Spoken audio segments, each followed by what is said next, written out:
Hello there you guys, welcome to one of my videos. Ahead of Manchester United's game against Aston Villa, Solskjaer has sent a warning to the players, telling them they can't expect to just win matches. Instead, they have to work hard to achieve them. Solskjaer wants to see a response from the 1-0 loss against West Ham in the Carabao Cup.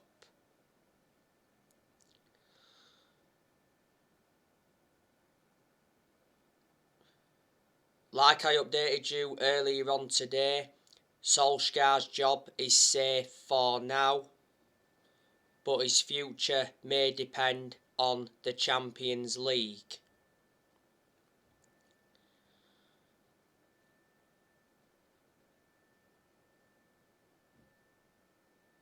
Obviously, there's been some Manchester United fans demanding Ollie out after the loss against West Ham in the Cup, and there was United fans demanding Ollie out the other week when we lost to Young Boys 2-1 in the Champions League.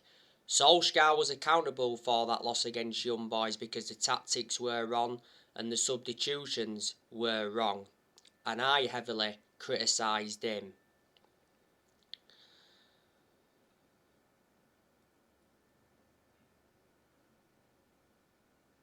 Now our board have a lot of trust in Solskjaer. In the summer, Solskjaer signed a new contract with the club until 2024. There's an option of a further year. And I think we made a mistake giving him that new contract, because I can assure he won't see it out. Solskjaer got good backing in the summer transfer window. John Murtough backed him. John Murtough is our director of football, and we made the right decision getting a director of football in, because I did mention that's one of the structural changes we needed at the club. Darren Fletcher also backed him, and we made the right decision recommending Darren Fletcher back in. Fletcher knows the club through thick and thin because he endured 2 decades as a player for Man United, and surprisingly the Glazers had backed him, but only because they'd been persuaded to. Because towards the end of last season there was United fans protesting against the Glazers at the Carrington training ground, then they started protesting against the Glazers outside Old Trafford because the Glazers were planning to scrap the Champions League for that European Super League, but Solskjaer did reveal that the Glazers apologised. The Glazers have been at Manchester United for 16 years. They purchased the club for 500 million back in 2005. The reason they've been one of the biggest issues at the club for a long time is because they've put Man United in so much debt.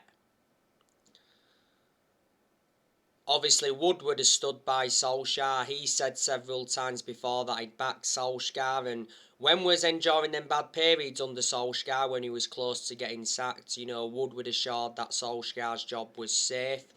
Woodward's leaving Man United. It got announced he was leaving back in April when that European Super League came into the equation. Woodward has had a 16-year association with the club. Woodward's been one of the biggest issues at the club for a long time as well, because obviously he was accountable for how poor our recruitment was for so long, and we've overpaid in that for players in recent years. But Man United endured a very good summer transfer window. Obviously we made 4 signings. We brought Tom Eaton in on a free from Villa, brought Jadon Sancho in from Borussia Dortmund, brought Rafael Varane in from Real Madrid, and we re-signed Cristiano Ronaldo after 12 years. So in the summer transfer window we spent around 141 million. We loaned few players out in the summer transfer window. We loaned Brandon Williams out, we loaned Ethan Laird out, loaned Andres Pereira out, loaned Axel Tuanzebe out, loaned Tahith Chong out, and loaned Facundo Pellistri out. We only managed to sell one player in the summer transfer window of this year, and that was Daniel James. We sold him to Leeds for 25 million. The reason we sold him is because we re-signed Cristiano Ronaldo.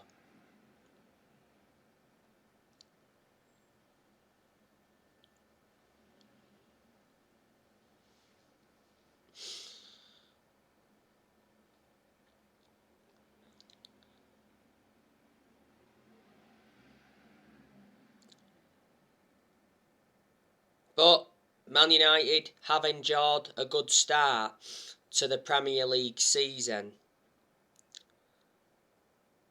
So this is why Solskjaer's not under that much pressure at the moment. You know, we've won 4 games out of 5 so far in the league. We're third in the league. You know, we're joint top on points with Chelsea and Liverpool. And I said I'm expecting Man United to enjoy a good season. This season is Solskjaer's 3rd full season as Man United manager, and I did mention that this season is going to be absolutely massive for him because he's got big expectations to exceed.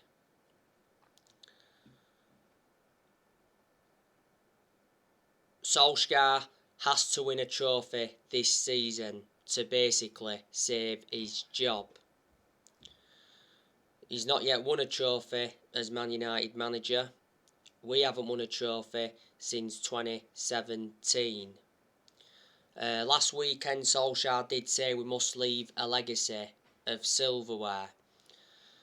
Well, Solskjaer's ambition for this season is to win the Premier League. We haven't won the Premier League since 2013, which is 8 years ago now. And what a remarkable achievement it would be if he was to win the Premier League this season.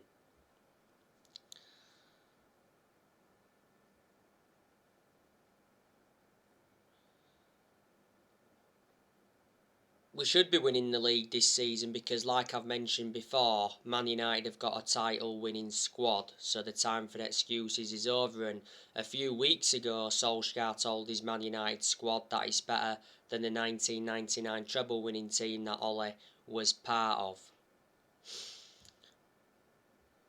Solskjaer has managed over 150 games as Man United manager in all competitions.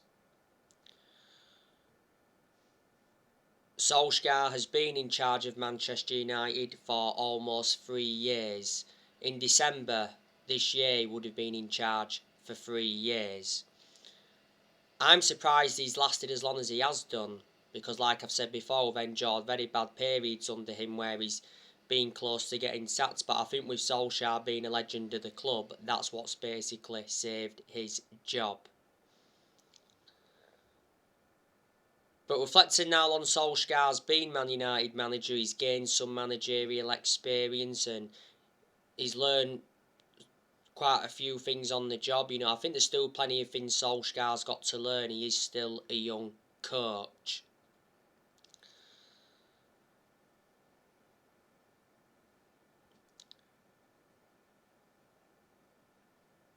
Like I said, I've got me 2 big concerns about Ole. Is that he hasn't got a proven pedigree as a manager, and his decision making concerns me because analysing the vast majority of the games he's managed at Man United, he's been tactically naive. But there's also quite a lot of things I've got to credit Solskjaer for. I think Solskjaer has done a good job to say the current squad he was left with when he got appointed in as Man United manager. I didn't expect Solskjaer to do as well as he has done, so in that aspect I'm shocked. Because Solskjaer knew when he'd taken over the reins at Man United it was going to be a massive job, and he knew he had a lot to do when he came in. I think Solskjaer has brought consistency back in certain aspects. Progress has been made under Ollie, because obviously he's got us to semi-finals, got us to the Europa League final last season. That was his first major final as Man United manager. Also got us to the FA Cup quarter-final last season. So there you go, and last season Solskjaer got us a second place finish. In his first full season got us a third place finish. Solskjaer has made good signings as Man United manager. Solskjaer has signed 14 players so far, and we've spent like 441 million under the Solskjaer era. Ollie's also got rid of a lot of players since he's come in, which he knew he had to do. I like the way Solskjaer develops the youth as well, that's a positive. And Solskjaer's more or less given everybody their chances to express themselves, including the young players, like he showed he would do when he got appointed in as Man United manager. But yeah, we appointed Ollie in December 2018 to replace Mourinho. He's been permanent Manchester United manager since March 2019. The reason we gave him the job permanently back in March 2019 was reflecting how well he did as the interim manager.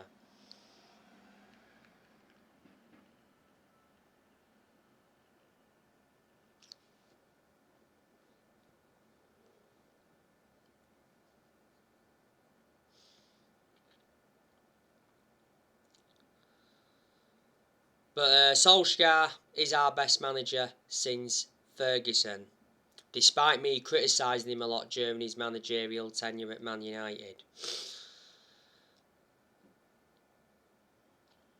He's our fourth permanent manager since Ferguson. You know, we've sacked 3 managers since Ferguson.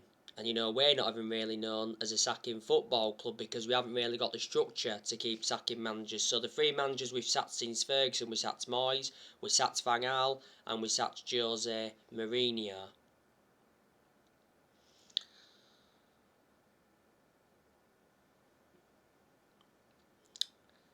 I'm expecting Manchester United to sell players next year. Well, last weekend it said Solskjaer is willing to sell up to 7 players in January. That includes Anthony Martial and Donny van der Beek.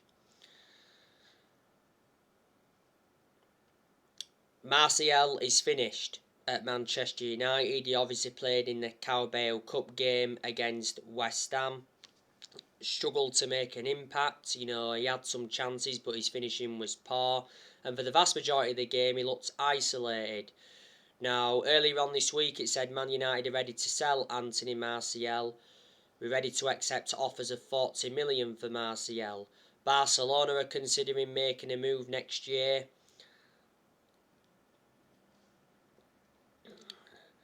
Also, Tottenham are in for him. Well, Martial has been a long-term target for Tottenham. I think he's open to joining another Premier League club. Last summer, Atletico Madrid were in for Martial. But Martial, he's not good enough to represent the club, we know that. Martial rejected the chance to join Lyon on loan on deadline day, don't forget, in the summer transfer window. Martial has been at Man United for 6 years. He's scored 78 goals in 263 appearances in all competitions. He's got 3 years left on his contract, and we got Martial in a deal worth 58 million from Monaco back in 2015. He's had 2 good seasons at Man United, and last season Martial was out with a knee injury for a while. Donny van der Beek, he's not getting enough game time at Man United, is he? He did play the full 90 minutes against West Ham in the Carabao Cup, and you know what? He put a very good performance out. His attacking intent was good. Got into good positions, made some very good runs. Defensively, he was also very good. Van der Beek needs to start in the Premier League. Van der Beek obviously started against Young Boys the other week, but he got taken off at half-time in that game, and I criticised Solskjaer for taking him off at half-time in that game, because in the first half of that game, Van der Beek was our best player. Don't forget Solskjaer rejected Van der Beek's exit because it mentioned that Everton were close to signing him on loan. Don Hutchinson has told Donny van der Beek to leave Man United to save his career.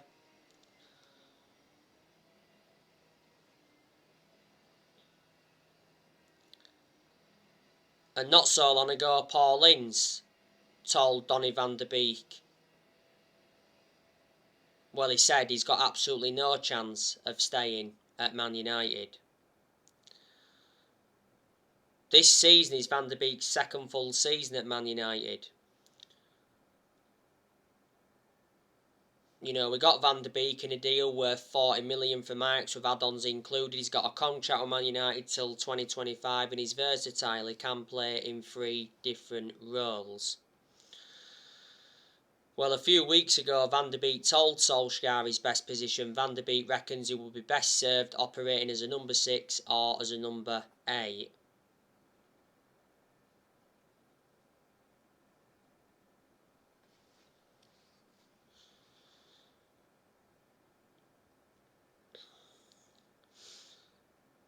Lingard, there's a good chance we're going to offload him in January. Lingard obviously played against West Ham in the Carabao Cup. You know, he had some good chances. Obviously, got brought down by Mark Noble in the penalty area. You know, we should have definitely had a penalty. You know, even Solskjaer said the same thing, but we didn't get the penalty.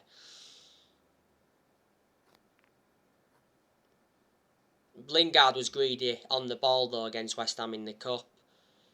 Reunited with West Ham again. Obviously played against West Ham in the league last Sunday, came off the bench and scored the winning goal, and what a goal that was. Well, prior to that game in the league, Solskjaer said that Lingard will be a Man United player next season. And he mentioned that he's read through and through. We're looking to extend his contract. Lingard's current contract at Man United expires next year. Well, the other week, Lingard rejected a new Man United contract offer over playing time concerns despite him being in the last year of his deal.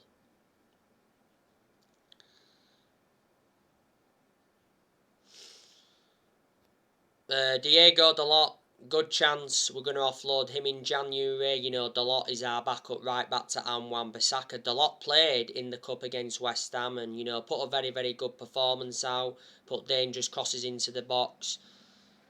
His positioning was good as well, showed good attacking intent and got in some very, very good positions.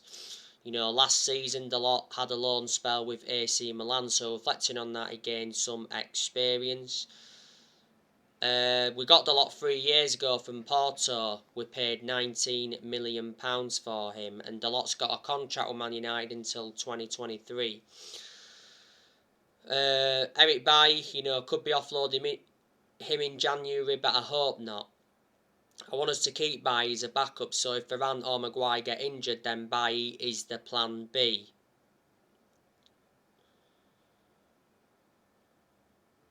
Bailly played against West Ham in the Cup. It was his first start of the season, and what a performance he put out. I thought he brought the ball out well from the back, looked well composed at the back, made some good interceptions, and also made some very, very good clearances. He said earlier on in the summer that Bailly's future was in doubt following the arrival of Varane. Phil Jones, you know, he could be going in January. You know, Jones doesn't get in our team and he's always been inconsistent. Jones was part of the squad for the game against West Ham in the Cup, but he didn't play any part. Jones is the only outfield player that's still with us from the Ferguson era. Jones has endured 10 years at Man United and this season is his 11th season. And there's a good chance we're going to offload Alex Telles in January.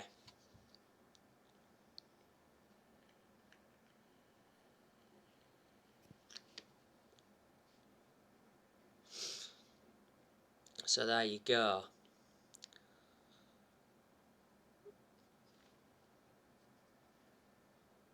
There's probably players that are going to leave Man United next summer as well. I'm expecting Juan Mata to leave. Juan Mata's contract expires at the end of the season. earlier on this year, Juan Mata signed a 1-year contract extension.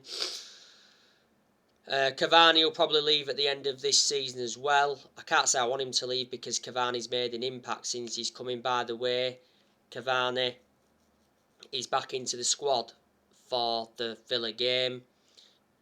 He's recently been absent.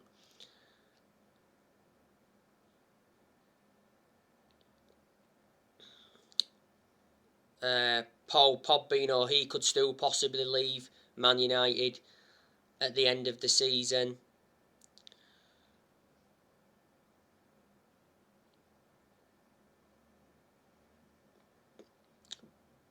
But we recently received a Paul Pogba boost because it says Juventus have no plans to re-sign Pogba next summer when his contract expires.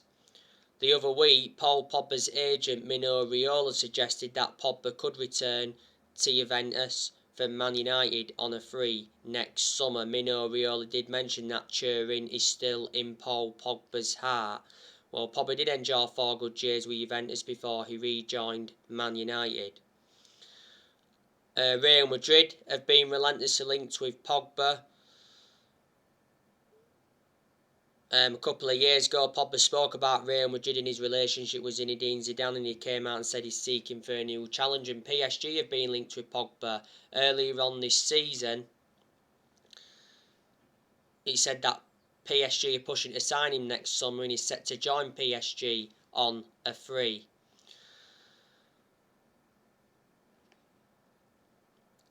Paul Pogba's brother Matthias Pogba was talking the other week. He said that Paul Pogba has not yet decided on his future, and he said his contract situation is up in the air.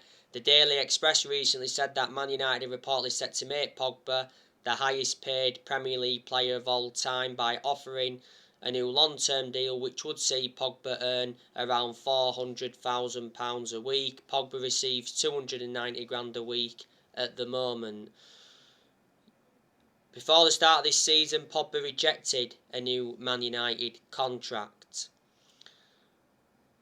Pogba's enjoyed a very good start to this season in the Premier League. He's already got 7 assists. He produced good performances for Man United in the last couple of months of last season. This season is Pogba's 6th season at Man United since he rejoined. He's our most expensive signing at the moment because we paid $89 million for him, and he's won 3 trophies at the club so far.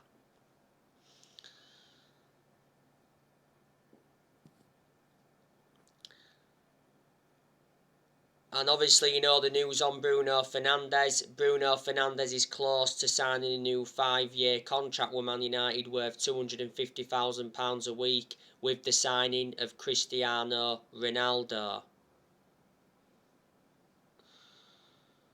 Fabrizio Romano mentioned not so long ago that talks have been ongoing since July between Man United and the agent of Bruno Fernandes over a new contract. At the moment, Fernandes has got a contract with Man United till 2025, option of a further 12 months, and Fernandes wants to stay at Man United. He's made that clear. So anyway guys, that's everything to update you for today. Drop your comments, likes below on the channel. If you do, consider subscribe as always, and take care. God bless. See you all again very soon.